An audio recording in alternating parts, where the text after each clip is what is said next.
नमस्कार साथियों, स्वागत है आप सभी का। दोस्तों, हम यहाँ कर रहे हैं उत्तराखंड के एग्ज़ाम की तैयारी, जिसमें UKSSC, Uttarakhand police, SI constable जो कि अभी भर्ती चल रही है, और बाकी जो आपके पटवारी लेखपाल के वैकेंसी यहाँ पर जो आएगी, तो उन सभी के लिए यहाँ पर आप तैयारी इसमें कर सकते हैं। तो आप लोगों को मेरे साथ जुड़ जाना है, चैनल को करना है सब्सक्राइब और वीडियो को लाइक और शेयर भी करना है। तो चलिए शुरू करते हैं क्लास को। पहला क्वेश्चन है, शिवालिक पर्वत का प्राचीन नाम क्या है? तो इसका प्राचीन नाम है मैनाक पर्वत। क्वेश्चन नंबर 2, तेल नदी है, तेल नदी किसे कहा जाता है? नाइजर नदी। तीसरा, हिमिस राष्ट्रीय उद्यान कहाँ है? जम्मू कश्मीर। सिंधु नदी की सबसे बड़ी सहायक नदी कौन सी है? तो यह है सतलज। अगला है, दुनिया का सबसे व्यस्त बंदरगाह कौन सा है? तो यह है आपका संघाई, चीन वाला।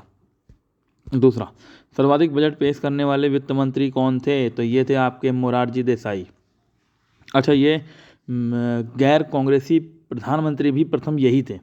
क्वेश्चन नंबर 7, स्वतंत्र भारत का प्रथम बजट किसने पेश किया? तो यह है R.K. षणमुख शेट्टी ने। क्वेश्चन नंबर 8 है, स्वतंत्र भारत का प्रथम बजट कब पेश किया गया? अच्छा, किया गया रह गया यहाँ पर लिखने को, कोई नहीं। तो ये 26 नवंबर 1947 को बजट पेश किया गया। क्वेश्चन नंबर 9, पैन नंबर देने की संस्तुति किस समिति ने दी थी? ये है महावीर त्यागी समिति।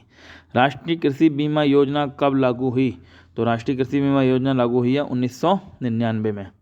क्वेश्चन नंबर 11, असहयोग आंदोलन के कार्यक्रम का अनुमोदन कांग्रेस के किस अधिवेशन में किया गया? तो ये किया गया था नागपुर अधिवेशन में।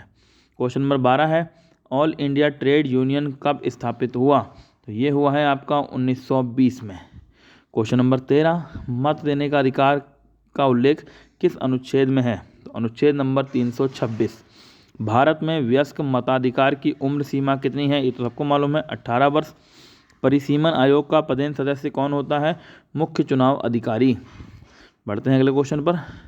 क्वेश्चन नंबर 16, आग का आविष्कार किस काल में हुआ है? तो वह हुआ है पुरापाषाण काल में। लोथल किस घाटी का मुख्य बंदरगाह था? तो ये था सिंधु घाटी का। लोथल कहाँ पर है? गुजरात में है। आगरे के किले में औरंगजेब ने किसे कैद करके रखा था? तो उसने अपने पिता यानी कि शाहजहां को कैद करके रखा था। किस मुगल शासक का राज्याभिषेक 2 बार हुआ? औरंगजेब। गुरु अर्जुन देव को फांसी की सजा किस मुगल शासक ने दी? तो ये थी जहांगीर ने। अगला क्वेश्चन देखते हैं, निम्न में से किस जनजाति में बैठान विवाह क्या कहते हैं प्रचलित है? तो यह है आपका बुक्सा जनजाति में। दिखनौरी प्रथा किस जनजाति में प्रचलित है? यह है आपकी थारू जनजाति में। अगला है, थारू जनजाति के लोग भरड़ा कहते हैं, किसे कहते हैं? ओझा को। लहचारी किस जनजाति का नृत्य है? यह है आपका थारू। हिमवीर संजीवनी योजना क्या है या किससे संबंधित है? तो यह ITBP के जवानों से यहाँ पर संबंधित है। अगले क्वेश्चन की ओर बढ़ते हैं, उत्तराखंड में किस मंदिर में दानव की पूजा होती है? तो यह है राहु मंदिर। उत्तराखंड में सीतावनी पर्यटन जोन कहाँ है? तो सीतावनी पड़ता है रामनगर के पास।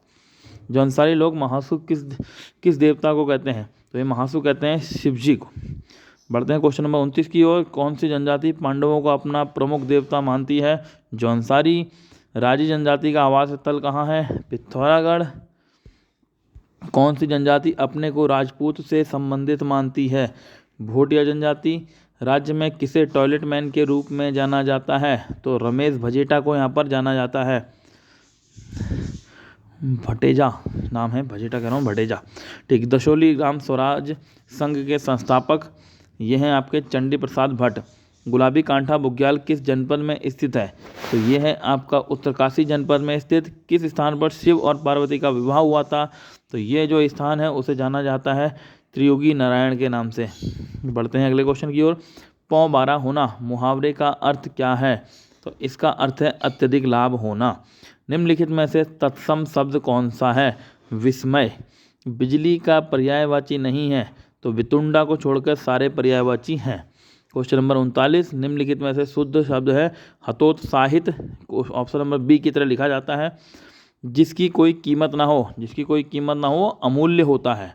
ठीक है, बहुमूल्य नहीं, अमूल्य होगा यहाँ पर, ये चीज़ थोड़ा सा ध्यान रखना है। कुछ लोग यहाँ जल्दीबाजी में बहुमूल्य लगा सकते हैं, वो तो बहुत ज़्यादा कीमत हो गई।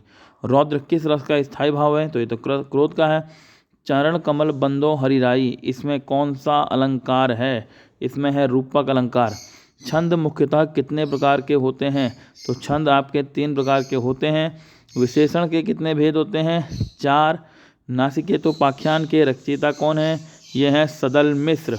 बढ़ते हैं अगले क्वेश्चन की ओर। ये कहा है किस काल को स्वर्ण काल कहा जाता है? तो भक्ति काल को कहा जाता है। उच्चारण के आधार पर मूर्धन्य व्यंजन कौन से हैं? तो ये हैं आपके ड और ढ। खिलाड़ी गमनीय शब्द में कौन सा प्रत्यय है? दोनों में पूछा तो भाई खिलाड़ी में आड़ी और गमनी में ई है। ये पहला ऑप्शन आपका सही हो जाएगा। ये यहाँ पर भी ई लिखा लेकिन छोटी ई है, और जबकि हमें बड़ी ई वाला चाहिए ना। तो क्वेश्चन नंबर 49 है आपका, वाक्यों में शब्दों का क्रम निर्धारित होता है, किससे निर्धारित होता है? तो ये होता है पदक्रम से।